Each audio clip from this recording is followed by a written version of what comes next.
people of colour are more likely to be convicted of crimes unfairly than white people. They're more likely to commit certain crimes, that's true. I don't think that's because of their race, I think it's because of aspects of their free will and perhaps of culture.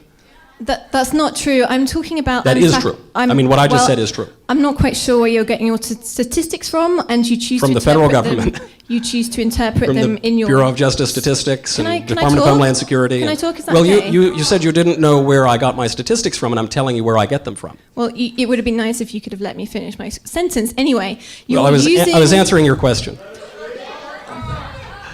You are using your statistics for your own agenda, and that's your prerogative. I'm citing statistics because they're true. You don't get up to ask somebody questions at an event that they're speaking at and continually strawman them and accuse them of things and not expect any pushback. But this lady is a very interesting case because what she's about to say is not only ridiculous but dangerous to the nth degree. And I actually found another clip of her on a different YouTube channel, Flecker's Talks, which is another fantastic channel, and I'll leave that link in the bio. And he was actually out front of this talk and he was interviewing people, and this lady came over and had something to say.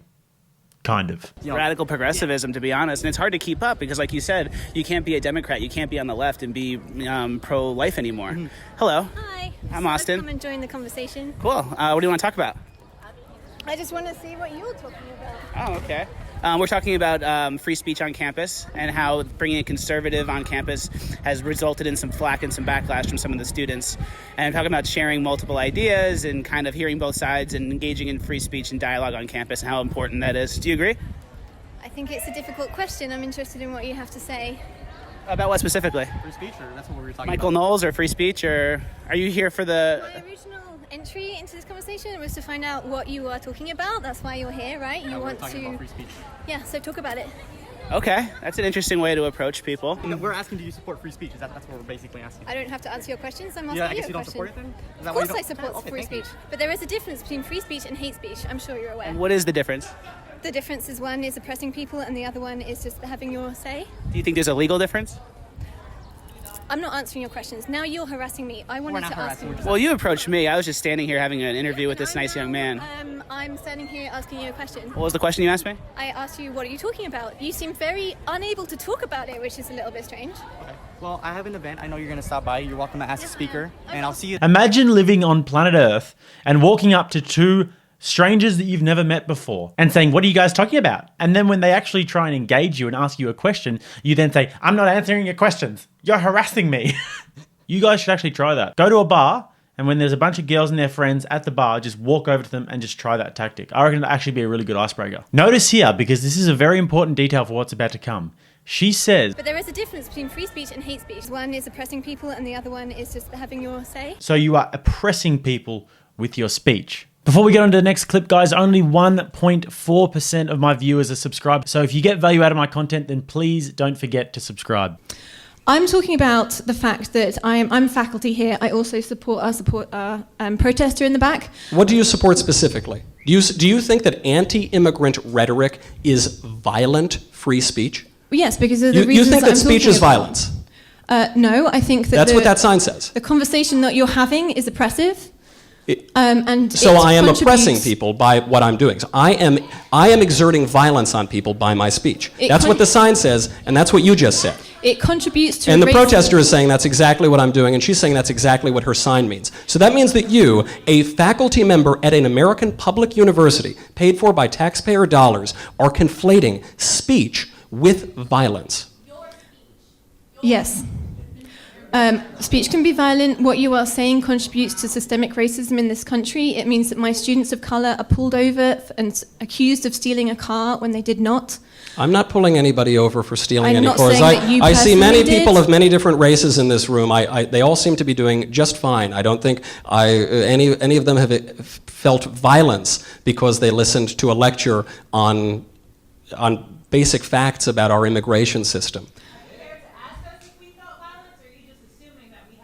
The question was, have I asked people in this room if they've felt as though some violence has been committed on them? No, I haven't asked, because no violence has been committed on you. Because violence is not a subjective feeling. Violence is an objective fact. I can objectively gauge whether or not someone has become violent. The other day, I was at the University of Missouri, Kansas City. Some protester attacked me with some weird chemical. That was an objective act of violence. But somebody disagreeing with me, such as some people in this room are doing, are not committing violence on me. And I would say to you, as a faculty member at a taxpayer-funded university, this is the foundation of liberal education. If you cannot understand that there is a difference between speech and violence, you don't understand anything that undergirds the liberal arts or liberal education. And that is a real shame. And I say this with all respect and with great distress for our universities. If our teachers don't understand the difference between ideas and violence, between speech and violence, then they are in no position to educate the next generation of Americans.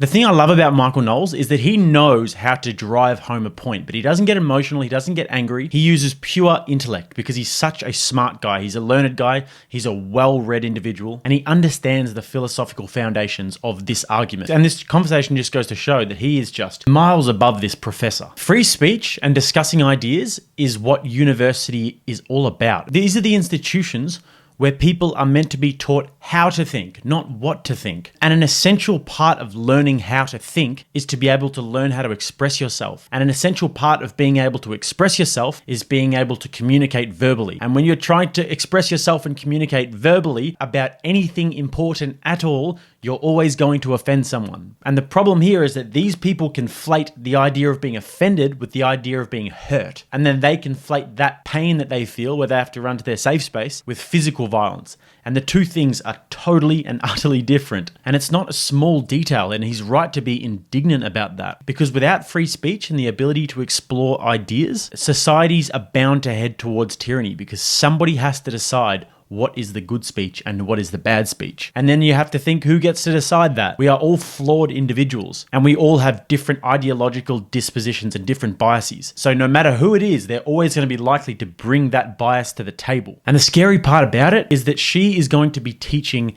the next generation of people who are going to be in the workforce, who are going to be politicians and judges and lawyers, CEOs, board members. I'm a full-time professor here. I also am Italian American, and I happen to agree with the protester in the back. Well, I have to say, as a professor, that you would come. I really appreciate that because I know students come out a lot, but professors don't always come out to hear opposing points of view, so that's a wonderful thing. It's my duty.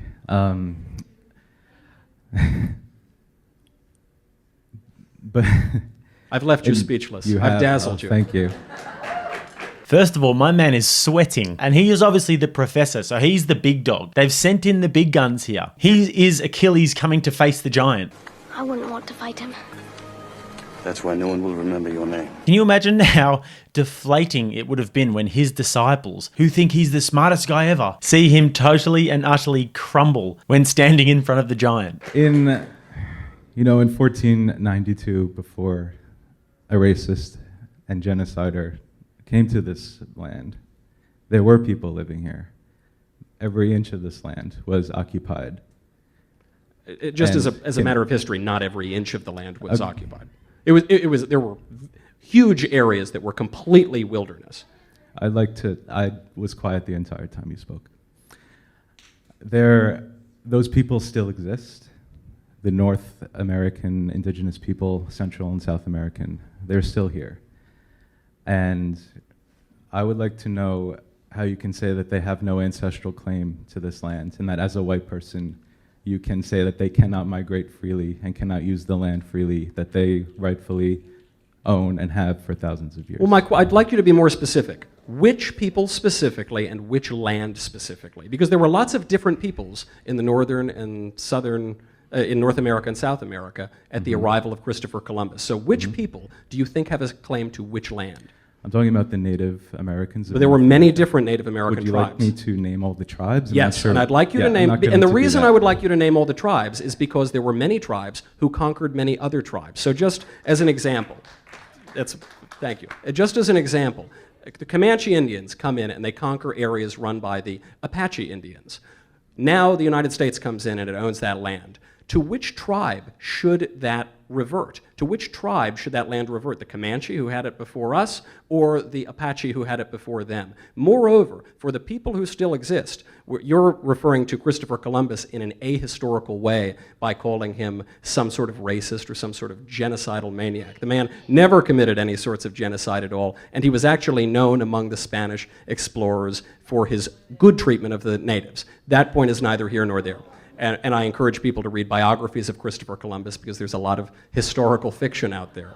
The point on that is that when the Spanish came to this country, and to this continent, they did create a new race known as Latinos. This is a mixture of Spaniards and Native American populations. So if we are going to revert certain land to native populations, why would we not then immediately take that land away from them because they also descend from Spanish explorers?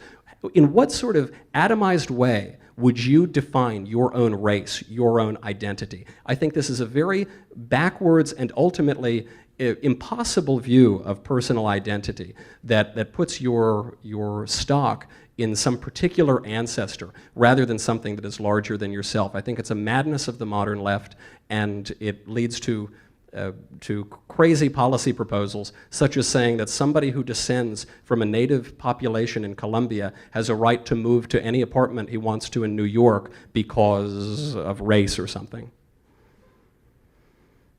We can certainly have a response.